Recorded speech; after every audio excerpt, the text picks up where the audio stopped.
You're about to learn why failure and embarrassment are the precursors to greatness. On this episode, it's 340, the Jocko podcast with Tim Kennedy. We're at 29 minutes, 28 seconds. I'm Coach Colin, coolest high-performance coach in the world, bringing you the absolute best insights to the podcast you love. Smash that subscribe button and let me get into what I wrote. So now, from 29 minutes and 28 seconds to 34 minutes and 22 seconds, Tim tells Jocko about the first time competing in wrestling and how he got pinned right away and felt so ashamed and so embarrassed. Embarrassed in front of his dad, embarrassed in front of a whole crowd of people, and just wanted to go home, which he did. Let's get into it. And then, but you could only compete in just club tournaments. You couldn't compete in the CIF. That's right. How'd you do against kids that were good wrestlers from that were wrestling in CIF? I got smashed. Yeah, everywhere. My first tournament was a single elimination tournament, and I got pinned in like 38 seconds. And in the gymnasium, big, huge, old school wooden floor gymnasium with like the wooden bleachers. You could hear every echo, and I swear I could hear my embarrassment like echoing off the walls. Like it just got louder and louder, and I couldn't look at my dad who was next to me. I know he was cheering for me. It was a short match, and he was disappointed, and of course he's, hey, like, come on, bud, you're all right, let's go. But I was so embarrassed. Yeah, I was picturing like your dad is such a beast, and he's got this freaking scrawny kid that just got his ass beat. Yeah. I'm just gonna leave you here, son. Sorry. I remember the first high school tournament that my son wrestled in. He might have just turned 14, and he might have even still been 13. Anyways, he was young, but he was on the varsity team because he's pretty good. And so we take him to the big tournament. There's 64 people in the bracket. He's the 64th seed because he's a little kid. Yeah. And so he's going up against the number 1 and number 2 seed in his first match. And this dude comes out. He's freaking got like a full firefighter's mustache. Right. He's like 19, a full grown ass man, right? Like just a man. He had a big ass tattoo on his arm. And I looked at my son. I said, "Hey, no matter what happens, you just hold your head up high when you walk off this mat." He got pinned in 38 seconds. Yeah. It's like one of those things. There's something good about that, though, man. It is so important. So important. I can't even though I think back and I'm humiliated. It's a shameful moment, right? Where like my dad wouldn't look at me for a second, and that might even be like projected my own brain. I'm sure he was just sitting there being like, "Come over here, son." But in my brain, like he looked away, and that glance like just was a knife in my chest. That shame going on and being able to like hang with the Rashad Evans and the John Joneses, 15 years later, that would never, ever, ever happen without me standing there as a pathetic loser getting destroyed in seconds in my first match. There's no participation trophy. There's no coach being like, "Hey, that was a great match. You tried your hardest." He came over. He's like, "You suck." Like, I hope I don't have to see you on Monday. Please don't come back. But I showed up because I was furious. Yeah. And if that fire is so important, and it's not being harnessed right now because it's absent from this generation. Yeah. And we have to let people fail again. Yeah, even for me, like the first time I ever did jiu-jitsu against this old master chief who was probably like 10 years younger than I am right now, but he seemed like the oldest dude in the world. And, he just like choked me out, arm locked me, and I was like, oh, I'm literally thinking, whatever this dude knows, I'm going to do everything in my power to learn everything about it because I don't ever want this to happen again. This is what I'm doing. Yeah. And you got to get your ass beat. Yes, you do. Man. Yes, you it's do. Good for you. It is good for you. When somebody's lecturing me about some significant thing about hard work or how somebody should do something, I always look at them like, have you ever been hit in the face?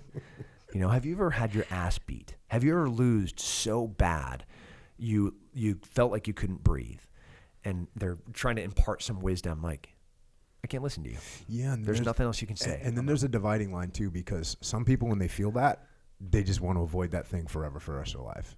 And that's a bummer because that's just the wrong path to go down. Some people, when they experience that, like, oh, this other human being can hold me and do whatever he wants to me. And I hate that. Yeah. And I'm going to do everything I can to be able to stop that from happening in the future. Well, that's evolution. That's adaptation, right? So like if I put my hand on something and I burn my hand, I'm going to learn not to put my hand there. If I go with this really brilliant, crazy hot chick on the like hot crazy scale and she cheats on me with this other better looking dude that has more money, hopefully I emotionally learn that I maybe should not find somebody that looks like that and behaves like this. I'm going to pick somebody slightly different. Like those are all painful lessons to learn, and that's how we adapt. And like the adaptation process should involve pain.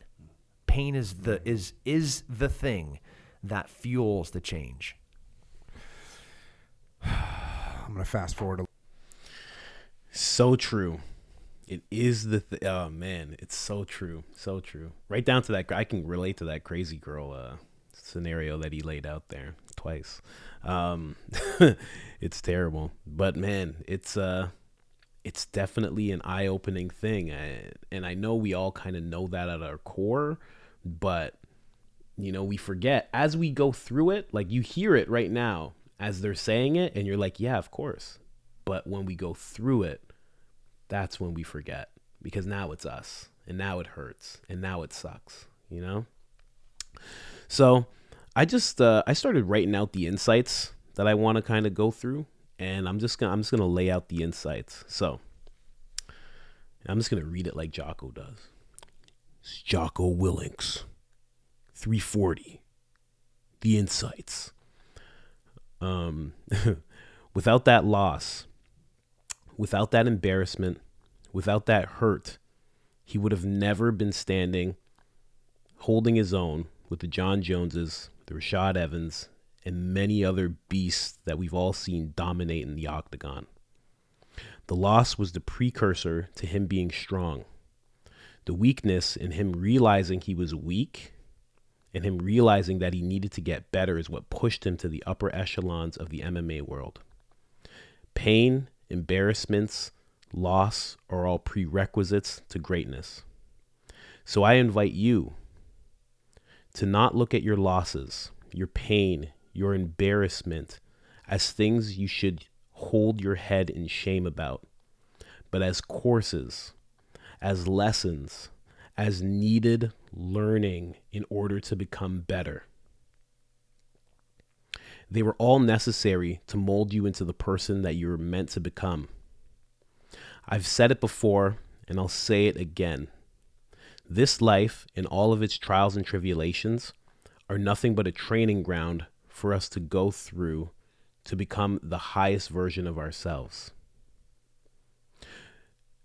Those who lose, those who go through pain, those who have felt embarrassment, those are the people who have tried. Those are the people who have pursued.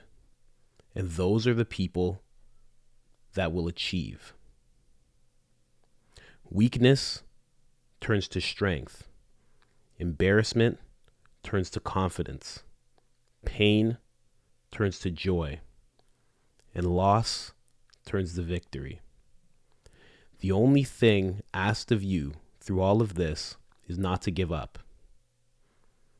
Is to push through all of that and become the best version of yourself. I'm out. Peace. You can do it. You can do it.